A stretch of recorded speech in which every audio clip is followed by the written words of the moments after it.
Hey guys, welcome to Woke and Pretty. It's Meera and Min, and we're here today for some life advice. But I was told not to find something too triggering.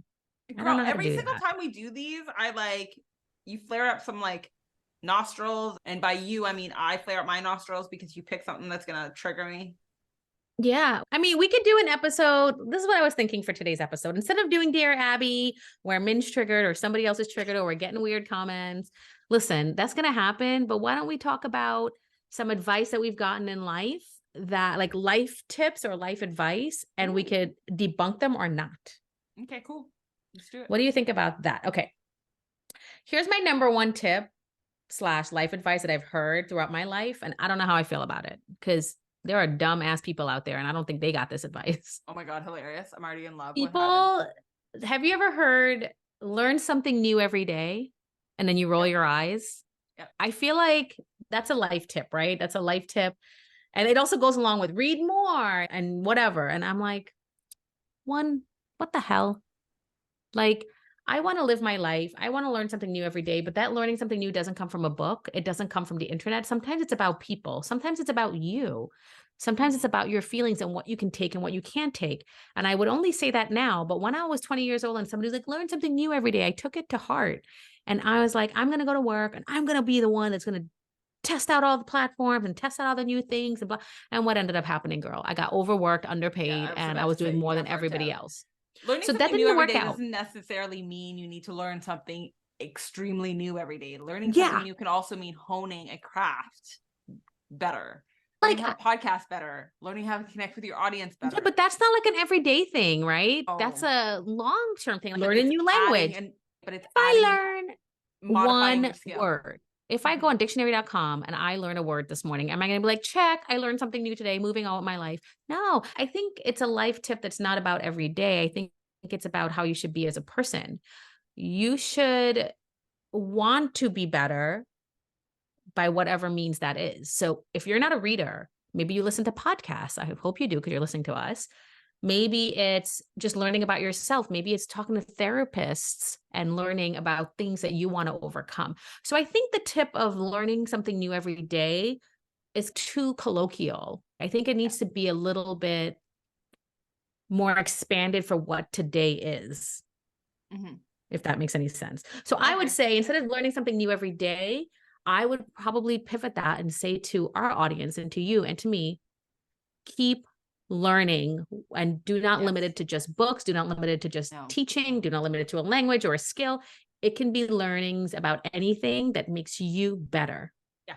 That's what I would say that tip is. Agree.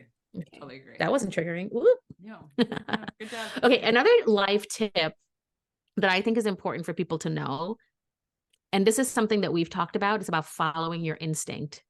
I can tell you for decades, I've not followed my instinct. I have used my brain to talk my body down about something that I physically feel, like physically, or like my body's, nope, that's not right. Like I don't like reaction this person. where you're like, I don't like this. And you're like, no, I have no evidence to support this. So you just go along and do it anyway. Yeah, so no, you need to follow, you need to investigate why you feel that way, because there is protection in that feeling. Yeah. And honestly, in the past year, and you know this about me, Min, I have decided that I'm just going to follow my instinct. There was a time period about 1.5 years ago that I was like, I'm just going to say yes to things that I don't normally would say yes to, or it makes me uncomfortable, just so I can learn, grow, and explore, because I was at that phase in my life. And then it became, let me just follow my instincts.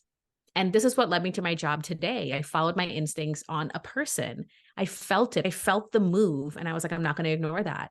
Yeah. And there has been times in my life that I'm just like, I will hear a voice that says, this person doesn't like you. And I ignore it and I move on, blah, blah, blah. And I don't know why I would do that. And now if I hear that, I'm like, cool, noted, moving on. I literally lose nothing from listening to my own inner voice and body. Yeah. And if I'm crazy, then I'm crazy. Call me crazy. But what do I lose from listening to myself? I'm just saying. I'm with you. Totally in agreement. How many women that we read about say that something told them not to go in this room, or something told them not to go here, or I didn't want to come and my friend dragged me out, and then they had a horrible experience with something that happened, and when they reflect back on it, literally that was part of, we did a podcast episode a while back, remember, where we talked about dating and using your instincts. Yeah. There's a reason your body reacts in certain ways. Yeah. No, I agree with that. Yeah. So I follow my gut, and my body actually tells me things sometimes. And it's funny, as I started to do it, because it's harder for us to realize, I feel like it's almost like an exercise where, you know, when you exercise or lift weights, you get better and stronger. I feel like it's gotten more like stronger as time has gone on. And I feel like it's almost becoming, and I'm not there yet, but it's almost like I do have a sixth sense, and it is something that's being honed. And I feel like it's going to be amazing down the road. I don't know what down the road means, but I've spent 40 plus years like ignoring most of it. But yeah, that's some life advice that I would say. Listen to your body. When people say listen to your body, like that goes along with it. That goes along with following your instincts. But the listen to your body part is also true, because you listened to your body this past weekend, Min, and your body was telling you what? That I needed a break. Like it, I told you to slow the hell down. Funny, yeah. So like, about, for those who are, you guys don't know, but like about a couple weeks ago, I had messaged Meera being like, I need to slow down and I need to take a time off and away from my business, away from everything. And I didn't do it because I'm a workaholic, and this is what happens when you run your own business and you are passionate about what you do. The problem with being passionate about what you do is that you throw yourself into overworking yourself and not thinking that you're going to quote unquote burn out. Just because you're passionate about something does not mean you're not going to burn out. That's not a thing. So on Saturday, I booked a day at the spa. I went to the spa on yesterday, Monday, and I didn't answer emails. I didn't communicate with anybody, and I was so much offline that Meera literally texted me to ask me if something happened to you. Yeah, because I knew that I needed, if I didn't do that in that moment, I think, Meera, I probably would have messaged you later this week being like, I am done. Can I say something? Maybe because you are a business owner, because you are pushing yourself so hard. I also felt a certain way this week, because I am also a business owner. I have a 9-to-5 job. I have a little child. I have a lot of obligations in my family in terms of making scheduling and all that stuff. I had to tell my husband, I need to tap out. I need a minute. It's like, I'm tapping you in. And he's just looking at me like crazy. And I'm like, I walked away, because it's not easy having a toddler. No. But let me tell you something. If I'm recognizing the signs a lot more, I'm following my gut, guys, following my body. And honestly, it's a very physical thing sometimes when it comes to your patience with a child. And if you have lack of sleep, or if your child is constantly doing something and you feel like you're going to lose it, you walk away. And so it's good that I had him to tap in. But when it comes to you, I know exactly what you're feeling, because I've been there. And I have to walk away from things and just go put the TV on and zone out or something like that. I schedule those moments before it gets to be so bad. So for you, maybe you schedule that spa treatment every month. So I used to schedule it like previously, and I don't remember why I stopped, but I didn't. You know what it is, Meera? I'm just going to say it, and you're going to know exactly what I mean the minute I say it. And I'm not going to be you're not going to be the only woman who feels this. I felt guilty taking that time off, as a mom, as a businesswoman, as a person. How long is that time? A full day? Yeah. It wasn't even a full day. I think I was offline for maybe 7 hours. Do you not think that 7 hours, considering you work Monday to Sunday sometimes, that's 7 hours in a month, that's an hour a week. Oh, sorry. An hour, 2 hours a week, let's say. That's 8 hours. Do you not think that's worth your sanity? Mentally, like my mental healthy self says yes. The other part of me literally is screaming, being like, what made you think you deserved it? Did you bring in X number of dollars?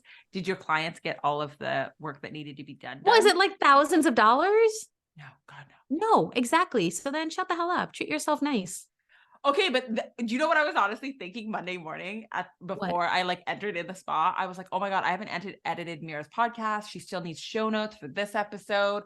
I need to send X person this stuff for next week. Have I connected with, literally there was a long list of stuff on Monday that I was like, I didn't get it. And you make lists, right? You have lists? Oh God, yeah. Okay.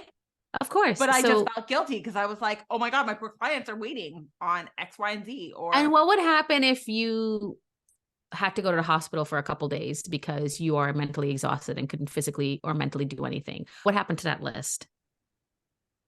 The same exact thing that happened when you went to the spa. Nothing. Nothing. But it would take you a longer time and you would be in a situation that's not spa-like. Yeah. And the recovery from that is even worse. So even if you're in the hospital for a day or two from exhaustion, you would actually need another day to even get your shit back together. And then you would go right back into that mode. Yeah. Isn't a half a day worth? Oh, absolutely. Absolutely. Oh, yeah. I'm not saying that it's not worth it. I Treat yourself I just know well. where my head. Exactly. But to fight that urge and to tell myself that it was okay to take the time off, that's where. What if you broke it up into pieces throughout the month? So I used to do that. That's funny that you say that, because that's exactly what I used to do. I used to literally be like, this Saturday night, I'm not allowed to touch my computer and I have to watch crappy Hallmark movies or binge watch TV. Those days used to come into my world very often. Again, September, something happened in late October, where I just started feeling guilty about doing that kind of stuff. And I need you to stop that, because this is our life advice, guys. Look at me helping men. I need you to stop that, because you're going into a season that's going to drive you crazy. Your obligations are going to be everywhere. You don't do that to yourself. Literally on Friday nights, make it a conscious effort to close down your computer at a certain time, have a glass of wine, and watch Netflix, watch a movie, and be done, and then start back on Saturday. I know what it's like to have all these things on your plate, but I used to consciously stop every Friday night at a certain time, have a glass of wine, turn my computer off, and leave it at my desk. Literally nothing touches me on Friday night. I don't remember if you remember saying this in one of your episodes in Brown Girl Trending. I think it was your productivity episode, where you literally said, I bought a MacBook or an iMac so that you didn't have your computer like around. Watch me try to take. You think I haven't thought about plugging this big screen into my living room, guys? Hilarious. But I literally was like, oh my God, I feel like that's genius. Like in my head, I was honestly like, I should have a laptop for when I travel, but I should really get an iMac so that I dedicate the time that's in my office for work. Yes. Just that. And when I'm out in my laptop, I will say this, my laptop never makes it into the bedroom. I'm very good. That's never going to happen. But I do think that sometimes, I also think that too, like Meera, when we think about like productivity, taking that time off, I think a lot of what I feel guilty about is that I think about, Meera, you have a full-time job. We record 2 to 3 times a week. Plus you do all the social media for Woke and Pretty. And I'm like, if Meera can have a full-time job and do all this, plus her own podcast, which is still a business and fully running, why can't I get all of my stuff done? That's what I'm saying. Like, you have a toddler. I don't have a toddler running around. Because we're not comparing ourselves to each other. I know, but those are still things that come into my mind, right? I don't want to compare myself. But I'm men, not trying to compare myself. But I have a toddler, but I also have a husband that helps, right? My toddler is in daycare all day, Monday to Friday, for me to work my job. I've also, just so you know, full disclosure, I've cut back on a lot of the things that my business does to focus only on the things that I love, which is the podcasting, which is still having a social media presence to help people. I'm not making any money from my business anymore. Right. So that was something I gave up to do more in a different way. So it sounds like a lot, and it is a lot. And even at the gym, I go to the gym every day. Even at the gym, I tell the girls and guys, I'm like, guys, bye. I got to go and work one of my 5 jobs or 6 jobs. They actually were like, how many jobs do you have now? 5 or 6? I'm like, about. And it's true, but I don't feel like I'm clinging at the edge of something. And I normally would. And I think it's because I made the conscious decision to go into a job that I genuinely love. The company's great. The people do not stress me out. I don't feel like I'm tapped for time. I've gone on after my kid has gone to sleep and done work because I hadn't been able to finish it because I had to go pick him up. And then I continue to do stuff for Woke and Pretty and all the things that I have to do. So I am using a lot of my personal time, but I have my moments, but it's, if I need the break, I need the break. Look, if we don't do social media one day, the world's not going to end at nobody. Yeah, which is what I tell you often, right? When you're like, oh, I've done it. And I was like, I don't care. Woke and Pretty, I feel very accomplished when I do it. But Woke and Pretty will continue to happen whether we miss a day or 2 of social media. Yes, it's true. If I don't post us on YouTube, guys, I'm sorry that you were looking forward to that episode. It'll get there. Maybe you'll get 2 episodes the next day because I take care of my body, my mind, my child. That comes first. Yeah. Don't do that to yourself. Okay. Yeah. Here's something that is another thing that people always say in life. Mm-hmm. You are the 5 people you surround yourself with. Oh, so surround yourself with people who inspire you. This is my favorite thing because literally this became my anthem this year. My anthem, let me tell you. I have curated a list of people that get to sit at my table, and the list just shrink. Like the table is getting smaller and the list is getting smaller. Yeah. And it's more manageable that way. Oh, so much more manageable. But somebody told me this past weekend, he was like, what was it that was said? Oh, I feel like you wouldn't have people around you if they didn't bring something to the table. Yeah. If you aren't feeding the table, then what value are you bringing? Sometimes it's hard when you've inherited people from like your childhood and things like that. But I have to tell people this all the time. It's okay. You don't have to have this big dramatic breakup. You don't have to have this big thing. You could just simply say to yourself, meh, our relationship is evolving. I'm okay with not seeing this person all the time. And so it is. It's okay. And I have had this with a lot of my close friends throughout the years. And guess what? If you have that common shared experience or a common group, you'll see them again. It doesn't mean you have to open up about every single thing that they want you to. You just protect yourself. Follow your instincts, guys. Follow your guts. I say this to my husband all the time. I got my ride or die best friend. Yes. I got my sisters. I got my mom. I need friends, but I need things that not one friend can give me, not my husband can give me. There's a lot of things that each person give me and add to me that I will call certain friends for certain things. I will call my sister for certain things that I will not call my friend about. And that's okay to have that type of relationship with people in your life. But when you say surround yourself with 5 people, so then surround yourself with people who inspire you so you can be inspired. Yes. It's true. I feel like I'm lacking. I need somebody right now. A little bit. Like, I think I get inspiration from you're inspiring, man. I love what you're doing. My sister, I love what she's doing. But I was listening to something on LinkedIn today from this guy, and he's not much older. And it just really struck me that I need to be listening to more of that. And he just saw himself in a bigger light, and he never stopped. And when he moved on from his company, which I won't say what it is, so he ended up having this interview with the guy who owns the company that he had moved on for to be greater. He became an influencer, an author, whatever. You won't know him. But what he was saying on that clip of the podcast that I heard was basically like mind-blowing to me, but so true. And I was like, I need to listen to this podcast episode, but I need to listen to things about that or meet somebody who inspires me. Recently, Gayle King interviewed Jay-Z, and it's coming out it came out on Tuesday night. So if you didn't catch it, it's called Brooklyn's Own.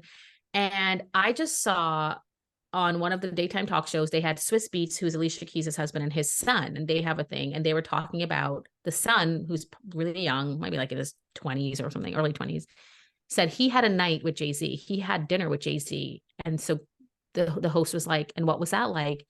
Because the question nowadays is, would you take $500,000 or would you have dinner with Jay-Z? And he was like, hands down, dinner with Jay-Z. He was like, the guy dropped so many gems by just naturally talking that I had to write 36 of them down. Yeah.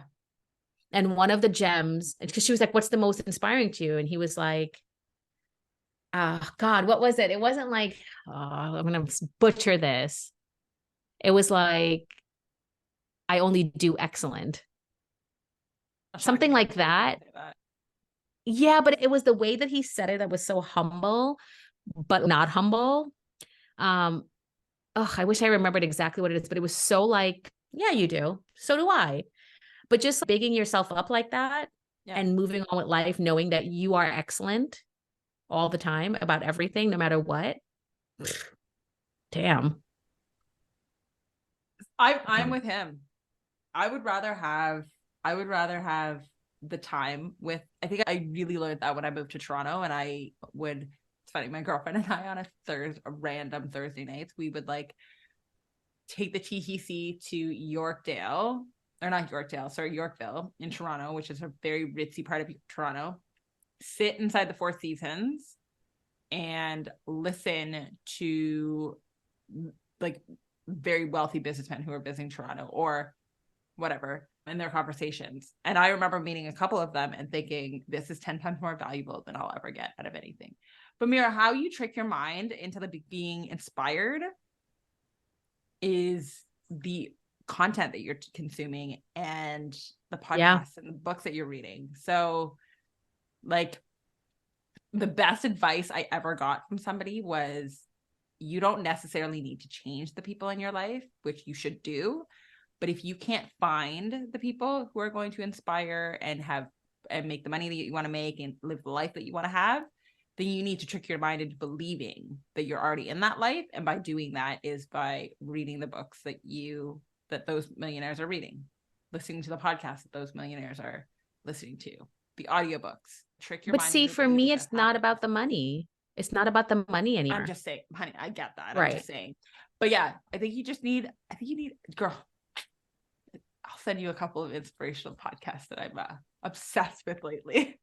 Ooh, yes, I want. Yeah. I don't have a lot of time on my plate to read I can listen to stuff in the car, but then my kid starts questioning every single thing. And also my car situation is like a 5-minute ride here and there. So I don't have much time when it comes to podcast listening, music listening, or reading. But it doesn't mean I won't try. There's a way. I just read a whole book this weekend, guys, a whole entire book. Do not tell me you read Iron Flame. I'm going to hurt you if you're about to say you read. I only read part of Iron Flame. That was the second book I was reading this weekend. I only have part of it done. This weekend? I can't even remember. It's not even that important. Oh my God, Housemaid. Oh yes, Housemaid. You told me about this. I read it. I remember you sent me a text message about Housemaid. I'm about to finish Fourth Wing. I'm mad at you. Finish the damn book. Okay, girl, it's thick. Okay? It's not about how thick it is. Okay, on this podcast it is. I don't know who lied to you about that. And apparently Iron Flame is like 630 pages. Why are you getting caught up in the pages? It's not about the page. It's about the story. There is no rush to finish anything.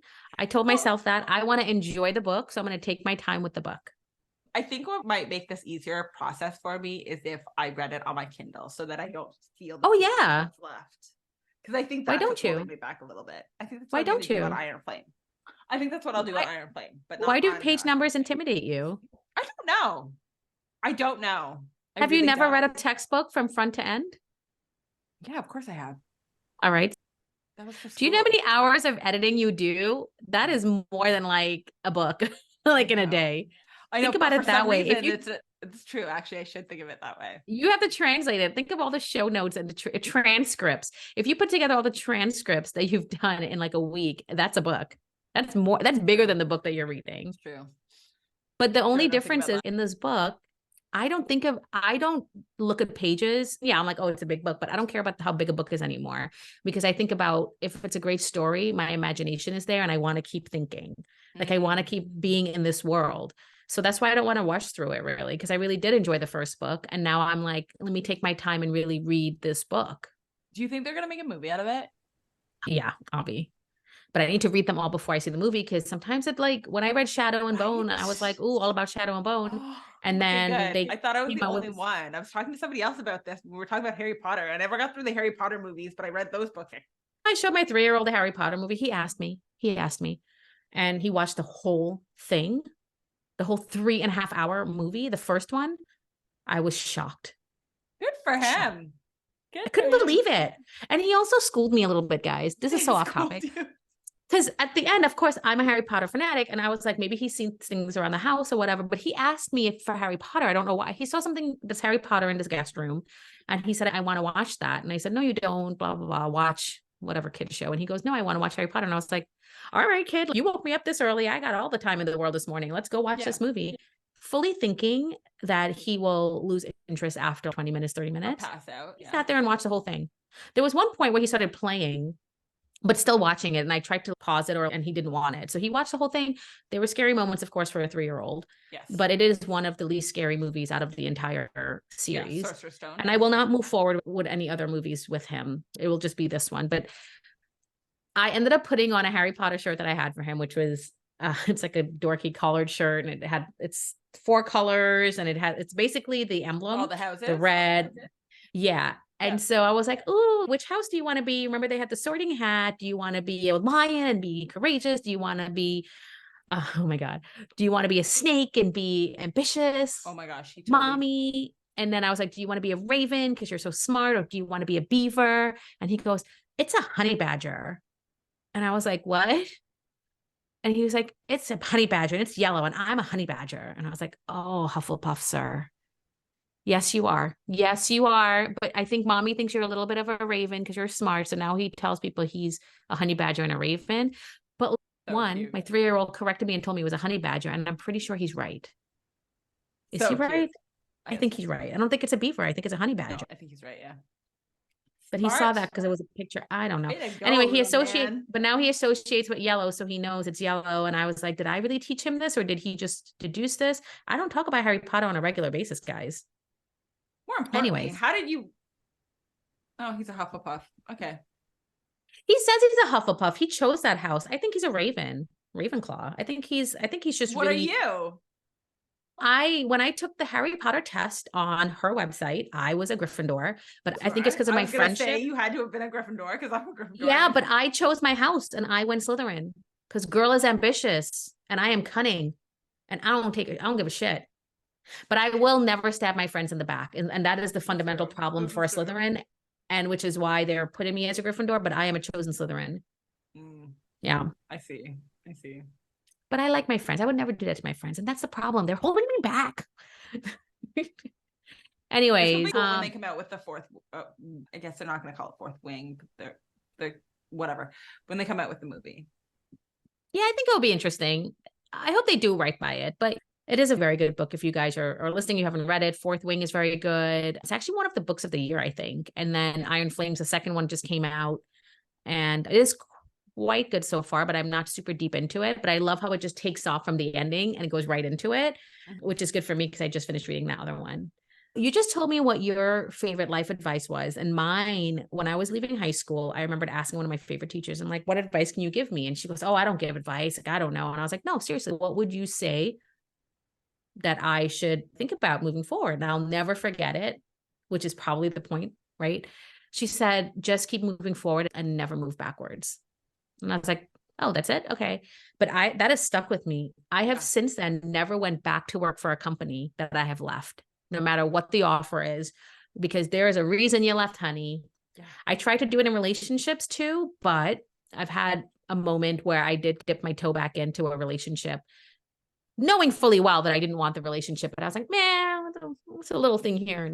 And I regretted it immediately. That's a life lesson. Sometimes you need to dip your toe back in the waters to see. The same person that I decided to dip my toe back in, I was like, I don't go backwards. We're never going to be involved in the relationship. But then I ended up hooking up. And I was like, this is cool because this is on my terms and I'm never going to have a relationship with you ever again.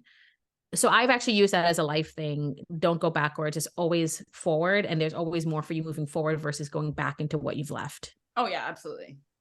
Yeah. So I like that advice. Thank you, Miss Herbert. Fashion Industries High School. Love it. Love it.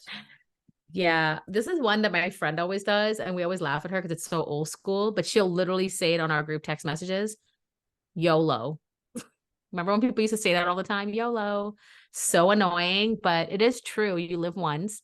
So try to do things that you don't regret and just move forward. It is really a true life lesson, life advice, but like weird sounding, but she says it and we laugh at her because we're like, what are you back in like 2000s YOLO? But hey, she's living her life. She's doing her thing. She's fearless. She's trying to make herself happy. And that's all we can try to do. If y'all don't know, my dad died before I was born, and something he used to tell my mom often, and my grandfather used to also tell my mom often, and my mother then obviously bestowed onto us, was that to be with somebody who loves you a little bit more than you love them, because then they're never going to make you cry. I don't know about that second part, but the first part, and I translated to, I just had it and I lost it. But the way I look at it is, you want to be with somebody who, of course, wants you more than you want them, but it's a weird way of saying it.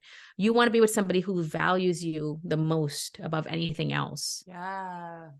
That's how you want to view it. And I don't put the part in where you don't value, because you should value them a lot as well. but I don't want to make it a competition thing. So I always say, be with the person that's going to value the most above everybody else, because that forms respect. That forms the fact that he's on your side, or she is on your side, and you are a team and he is supporting you. And that comes into play when you're married. Hello, in-laws, et cetera, et cetera. Just saying. I already know, girl. I already know. Preaching to the choir over here. I want to end this podcast with something that I think a lot of people forget. Ooh. And I think that we're doing it.